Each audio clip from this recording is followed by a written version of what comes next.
मुझे इस बात का संज्ञान नहीं है क्योंकि मैं क्षेत्र में हूँ और अगर पहले भी मिली है कई बार और अभी भी मिल रही है तो इसमें कोई रोक टोक तो है नहीं, कोई भी किसी से भी मिल सकता है।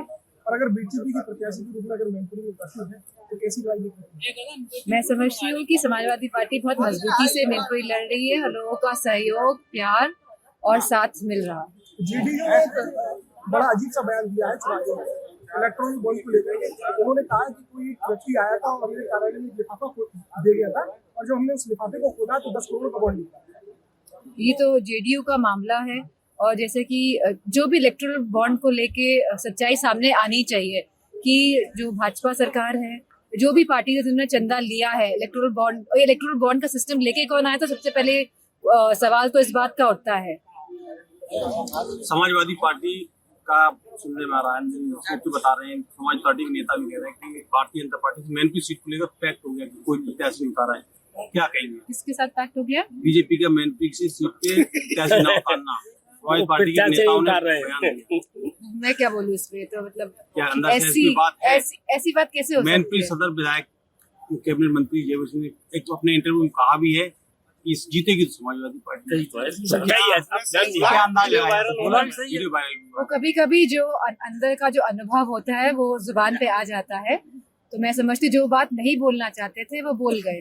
राहुल गांधी ने कहा है कि राजा की जान तोते में थी, उसी तरीके से राजा की जान ईवीएम में किस दिखती है? ईवीएम को लेकर के चिंता जारी है। नहीं, ईवीएम में लोगों में बहुत असमंजस है। बहुत सारे लोग लगातार बीते चुनाव में बात बोलता है हमने वोट तो इस पार्टी को दिया लेकिन हमारा वोट निकला नहीं है।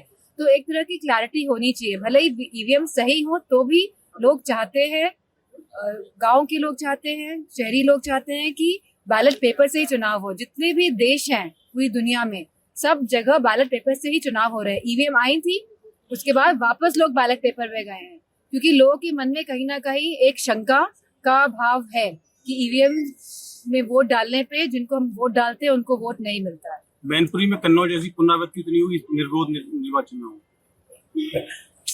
आप फिर वही सवाल कर रहे हैं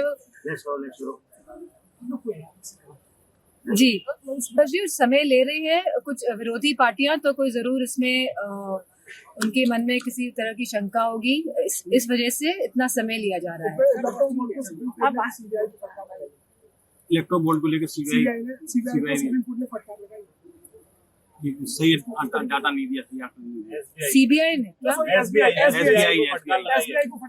सुप्रीम कोर्ट ने। मैं चाहती हूँ कि सुप्रीम कोर्ट का अगर इसी तरह का इंटरफेरेंस रहेगा तो बहुत सारी चीजें जो हैं वो लाइन पे आएंगी। जो अभी सब अव्यवस्था दिख रही है हर एक स्टेप में, मैं समझती हूँ कि सुप्रीम कोर्ट जिस तरह का मेयर वाला चुनाव भी हुआ था पंजाब का, अगर सुप्रीम कोर्ट इंटरफेयर नहीं करता तो हमारे जानने वाले बीजेपी के बहुत सारे सांसद हैं, उन्होंने कहा था जीते तो हम ही हैं मेयर का चुनाव।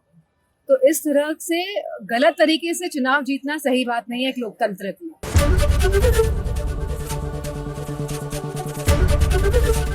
एबीपी गंगा, खबर आपकी, जुबान आपकी।